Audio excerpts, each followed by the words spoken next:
Líderes que Marcam, um podcast da Nerlei CCI e Jornal de Leiria. Este podcast conta com o apoio do Politécnico de Leiria e J. Pereira da Cruz.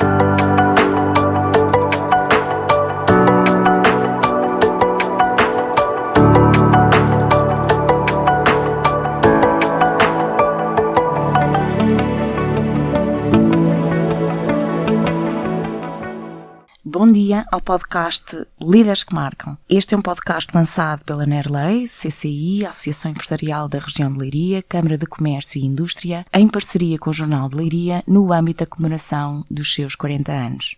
O nosso primeiro convidado é o Pedro Lopes Pereira Faria. Nascido em dia de primavera de 1953, licenciado em Engenharia Mecânica pela Universidade do Porto em 1976, Pedro Faria iniciou a sua trajetória profissional no mesmo ano como gestor do Grupo Cival, Sociedade Industrial da Várzea, empresa com capital 100% português que produz e comercializa gessos e produtos com base em gesso para a indústria da construção civil, cerâmica e agricultura, e tubos e perfis para as áreas da construção civil, saneamento, captação de água, cabelagem e agricultura. Emprega 150 trabalhadores, tem um volume de negócios superiores a 25 milhões de euros, 80% para o mercado nacional e 20% para exportação, sobretudo para os PALOPs e também para a Europa. Falar um bocadinho sobre a liderança e a atividade empresarial, compreendendo a história. Para quem nos ouve, Pedro, fale-nos um pouco sobre a trajetória da Cival, como começou a história da empresa, o seu início de atividade e os seus gestores, de Emílio Oliveira Faria, Joaquim Emílio Faria, a Pedro Faria, 3 gerações, avô, pai e neto, e sucessores, a Sara e a Inês, do fundador à 4ª geração. Olha, é uma história curiosa. Começou com 3 engenheiros da fábrica de cimentos da Maceira que resolveram fazer uma fábrica de gessos. Fizeram no local onde ela hoje está, mas aquilo teve um começo muito difícil. Tiveram muitas dificuldades e, passado 2 anos, foram chamar o meu avô, que tinha na altura uma indústria de moagem, que havia algumas semelhanças ali no tratamento, para ajudar nisso. E aquilo continua a funcionar muito mal, ao ponto de, passado 1 ou 2 anos, estes 3 sócios terem saído e ficou lá o meu avô sozinho. Aquilo continuou a ter dificuldades, mas foi melhorando aos poucos e foram-se resolvendo os problemas. Havia problemas muito grandes de qualidade. Eu recordo-me do meu avô me contar que em cada 2 carradas uma voltava para trás. Mas pronto, depois houve toda uma evolução e mais tarde o meu pai também veio para a empresa, começou a desenvolvê-la com outros equipamentos. Isto ainda em 56 ou 57, foi à Alemanha comprar os melhores equipamentos que havia na altura para esta indústria. Curiosamente, ainda hoje temos um circuito de moagem dessa época e pronto, e foi assim que se foi desenvolvendo. Depois, nos anos 60, entendeu-se que os gessos eram uma indústria pobre que havia que diversificar. Na altura, o que se falava era dos plásticos. Os plásticos era o que estava na moda e a dúvida era saber, na área dos plásticos, onde investir. E resolveram investir na tubagem e daí nasceu, portanto, toda uma área de negócio completamente diferente. Portanto, temos 2 empresas, a Cival de gessos especiais e depois a Cival 2 plásticos, para áreas de negócio distintas. À época só havia uma empresa, que era a Cival, Sociedade Industrial da Várzea, que tinha 2 áreas de negócio. Só mais tarde é que começou a haver depois uma especialização em gessos especiais e também em alguns plásticos diferentes. E depois só em 2008 é que se dividiu mesmo a indústria em 2 empresas distintas para se focarem de uma forma diferente, porque havia toda uma organização que tinha que ser distinta. Trabalhar e gerir a Cival era uma inevitabilidade? Olha, o meu pai, quando acabou o curso, queria ficar em Lisboa. Não queria nada vir para a Leiria. Mas o meu avô não deixou. Disse, eu preciso de ajuda, estou aqui sozinho, preciso que me venhas ajudar. E o meu pai veio, contrariado, mas veio e depois gostou e desenvolveu muito a empresa. Eu, pelo contrário, desde miúdo, que andava já a brincar lá na fábrica e para mim, portanto, sempre foi uma coisa natural, sempre esteve nos meus planos que iria, quando formasse, trabalhar para a Cival. E qual o melhor conselho que recebeu deles? Olha, é difícil dizer qual é o melhor conselho, porque é toda uma vivência, mas eu poderia dizer que as coisas só se conseguem com muito trabalho, que não se deve dar passos maiores do que a perna e a importância de estar aberto ao mundo, conversar com pessoas que têm outras visões e que sabem mais do que nós. Essas são talvez os principais conselhos. Pedro, nós tivemos aqui a história, mas falando agora um bocadinho da perspectiva empresarial, de que raça é feita a Cival? Olha, de perseverança e de crescimento e de dar resposta aos anseios dos clientes. E como é que mede o sucesso do seu negócio além dos números? Olha, mede-se através da satisfação dos clientes e da sua fidelização. O que hoje em dia, diga-se em bom da verdade, é cada vez mais complicado reter clientes. Todavia, a verdade é que temos clientes desde o início da existência da empresa, o que com 80 anos é a obra. É significativo. Inovar é uma obrigatoriedade? Olha, inovar é indispensável para criar vantagens sustentáveis. Há muitos anos que investimos fortemente na inovação, tendo até mesmo um departamento liderado por uma doutorada que se dedica exclusivamente à inovação, não tem absolutamente nenhuma outra função. Temos muitos produtos inovadores, posso aqui referir talvez dois dos principais. O gesso projetar Thermo-C, que é um sistema de 3 produtos, similar aos gessos projetar normais, mas com cortiça, o que proporciona um isolamento térmico 2,5 vezes superior. Portanto, pelo mesmo preço, mais ou menos com os mesmos métodos, uma casa feita com este material tem uma poupança energética muito substancial. Um outro produto é o reabilitante anti-fissuras, que é uma massa com introdução de fibras, e isso dá-lhe uma resistência enorme à fissuração, nomeadamente nas ligações que sempre há na construção entre materiais diferentes, betão e tijolo, etc. É preciso também inovar sempre noutras áreas. O marketing está sempre a mudar. A própria organização da empresa também está sempre a mudar. A empresa hoje não tem nada a ver com a empresa de há 10 anos, de há 30. Temos que nos estar sempre a adaptar a novas regras de jogo, a novas formas de trabalhar o mercado. Então, se inovar é uma obrigatoriedade, é inevitável para manter a sustentabilidade das empresas a longo prazo, sabemos que inova no produto, sabemos que inova no marketing, na organização, no modelo de negócio. O que é que não pode faltar na gestão de uma empresa além da inovação? Olha, bom senso. Não se aprende na escola. Exige ponderação e experiência de vida. Houve algum momento decisivo que mudou a sua forma de compreender e fazer negócios? Sim, a crise de 2008, que se prolongou por 4 anos. Até essa altura, toda a minha gestão se baseava em maiores produções, em maiores vendas, e através dessas maiores produções e maiores vendas eu conseguia ganhos de produtividade. Foi sempre esta a lógica subjacente. Quando vem a crise e há uma redução catastrófica de vendas, esta receita deixou de ter qualquer aplicabilidade e, portanto, obrigou a mudar toda a lógica. Eu recordo que nessa altura as vendas chegaram a cair 50%. Não é possível reduzir custos em 50%, porque há custos como a eletricidade, o gás, etc., que reduzem automaticamente com a queda da produção.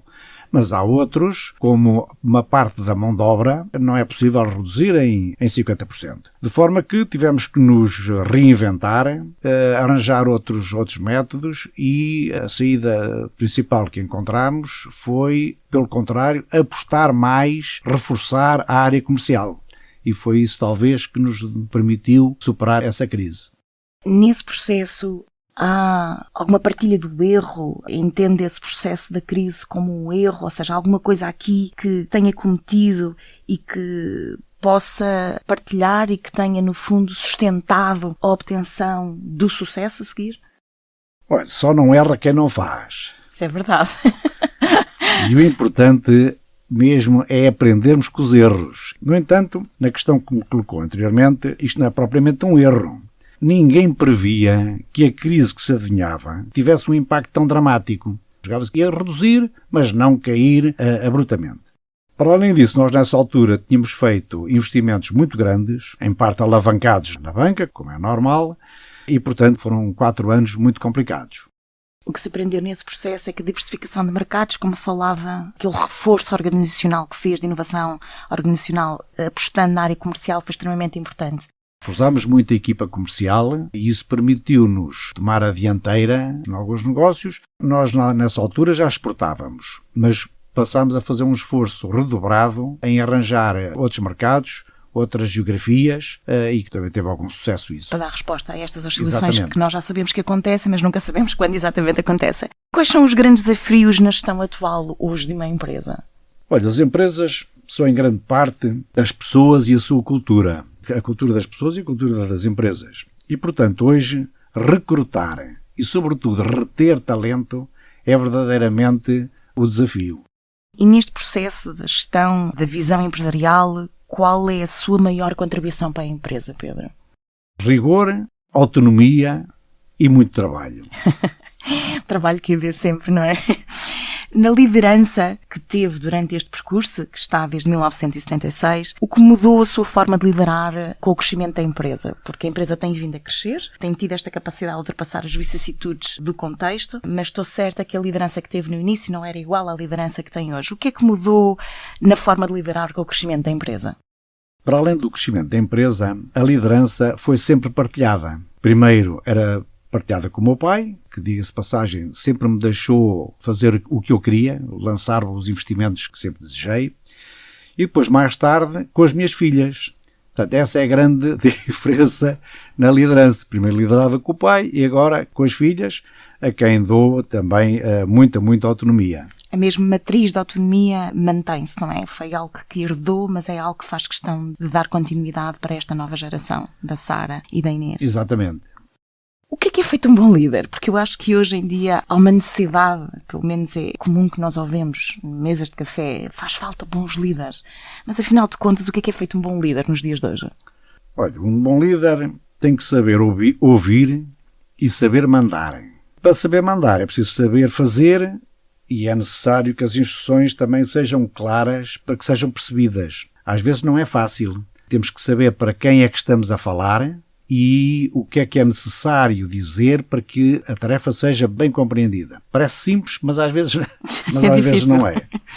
E neste processo de liderança, qual foi o maior desafio que já enfrentou e como é que superou esse desafio?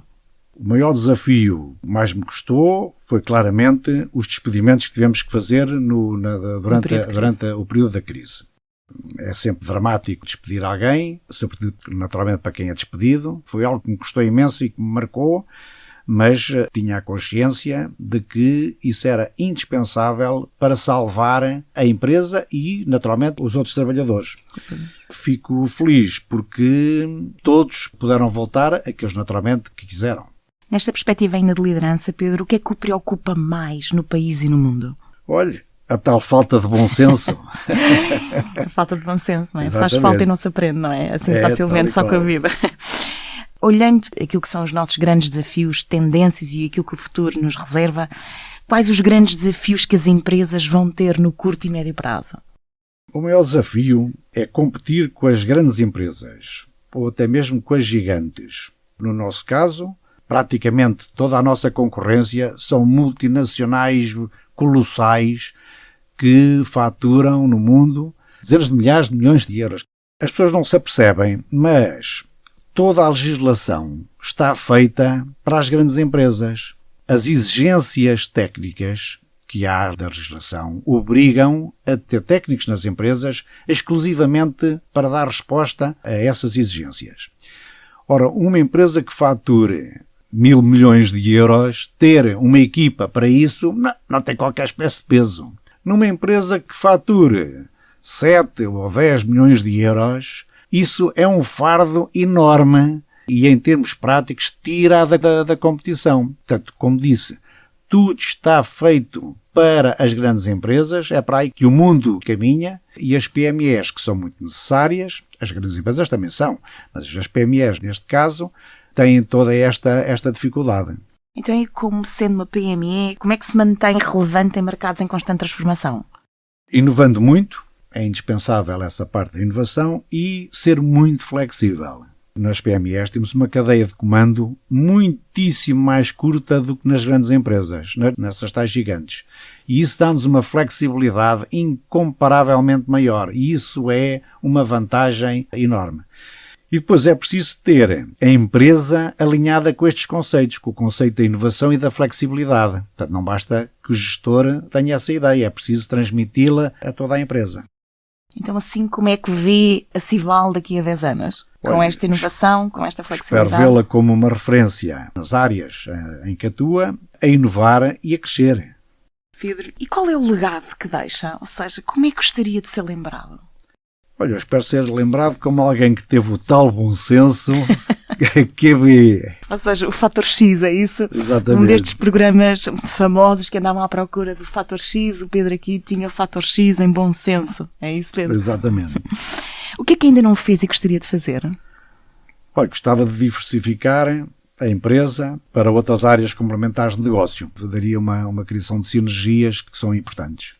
Este é um podcast lançado pela Narley, CCI, em parceria com o Jornal Leiria, no âmbito da comemoração dos seus 40 anos. Nesta vertente de associativismo, o Pedro fez parte de vários órgãos sociais de diversas associações, designadamente a Associação Industrial Portuguesa, a Associação Portuguesa da Indústria de Plásticos, foi também vice-presidente do Conselho Geral do Instituto Politécnico de Leiria, foi presidente da mesa da Assembleia Geral da Associação Portuguesa de Paralisia Cerebral, foi e continua também a ser, bem como foi membro do Conselho Geral, mas continua do agrupamento de escolas Rainha Santa Isabel. Foi também vereador da Câmara Municipal de Leiria, bem como deputado da Assembleia Municipal de Leiria. E aquilo que eu gostaria de lhe perguntar é, nesta envolvência associativa que teve, e muito em particular com a Narley, fale-nos um bocadinho desta experiência e da sua liderança neste associativismo, em particular da Narley, por favor. Olha, eu realmente, como diz, na Narley, ocupei praticamente todos os lugares durante muitos anos. Eu fui vogal, fui tesoureiro, fui vice-presidente, depois presidente, depois estive no Conselho, na Assembleia, enfim. Isso deu-me visões muito interessantes, sobretudo ao lidar com pessoas, elas próprias têm visões diferentes, têm formas distintas de trabalhar e isso é muito enriquecedor. Eu aprendi muito com todos os meus colegas em todas estas áreas.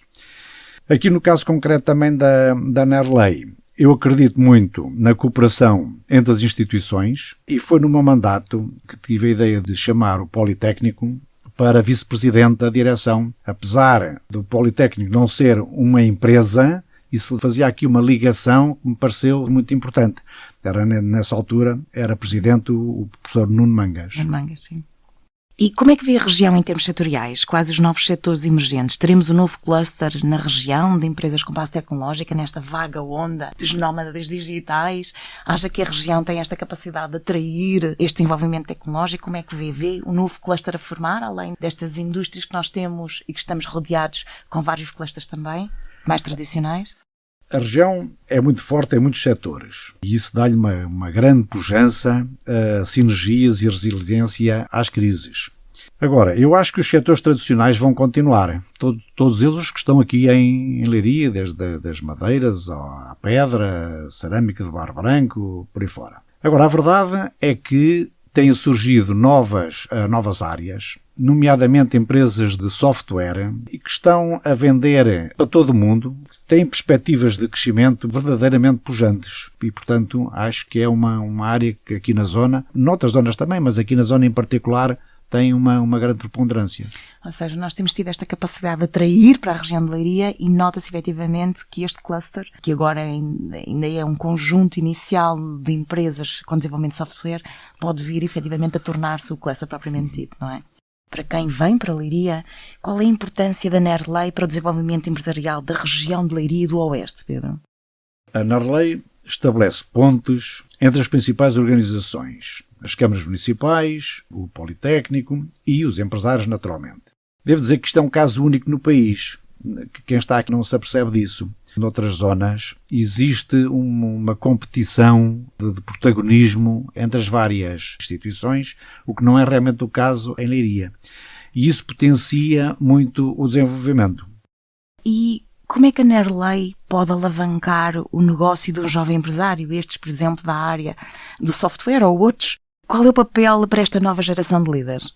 Para gerir um negócio, não basta ter uma boa ideia ou um produto. Há outras vertentes que é preciso estar atento, são indispensáveis. Uma dos papéis do Narley é exatamente explicar isso. A pessoa tem que saber ler um balanço, tem que conhecer a legislação, portanto não se pode dedicar exclusivamente ao seu negócio ou ao seu produto. Para além disso, a Narley faz formação, que é um papel também muito importante. É uma formação muito dedicada, muito virada para as empresas e, claro, faz ligação com outros empresários e instituições. Então, Pedro, nós já vimos este seu lado de empresário, este seu lado de líder, de dirigente associativo, de envolvimento cívico com a região de Leiria. Mas quem é o Pedro Faria nos tempos livres? Quem é este homem para lá deste legado que nos deixa em termos empresariais e de liderança? Nos meus tempos livres tenho vários hobbies. Gosto muito, por exemplo, de andar de moto. Gosto também muito de barcos e normalmente faço jardinagem aos domingos. Também gosto muito de ir a concertos. É esse lado lúdico e cultural que às vezes faz refletir e percebe a necessidade de ligar as pessoas e aquilo que são as novas oportunidades e as tendências. É nesse momento mais pessoal que é também um momento de reflexão sobre aquilo que pode ser o líder e o empresário? A jardinagem é claramente um momento de reflexão. Mas as outras áreas, como por exemplo as motas, para além da agradabilidade da viagem, da viagem, contacta-se com outras pessoas que nada têm a ver com empresas ou sequer com o nosso tipo de pessoa. São pessoas completamente diferentes e isso é muito enriquecedor. É essa aprendizagem contínua também, não é? Já com o pai, o Joaquim e de Faria, esse gosto por estar noutros meios de pessoas diversificadas em que falam de tudo e que acrescentam mais qualquer coisa. É esse prazer de vontade de aprender e essa curiosidade inata, não é? Que absolutamente, liga. E o meu pai sempre me transmitiu esse conceito. Isto passou a voar.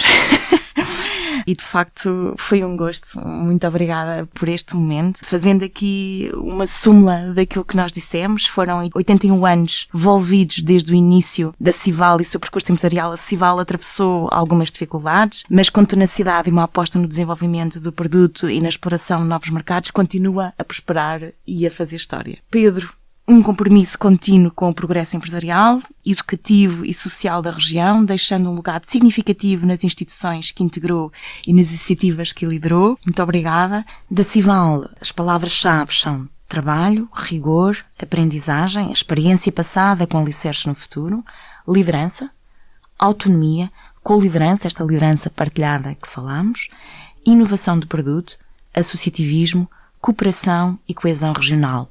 Nerley. E a Nerley deixa-nos o mote para continuarmos a falar nos novos líderes que marcam. Muito obrigada. Muito obrigado, foi um gosto estar aqui. O prazer foi todo meu. Obrigada.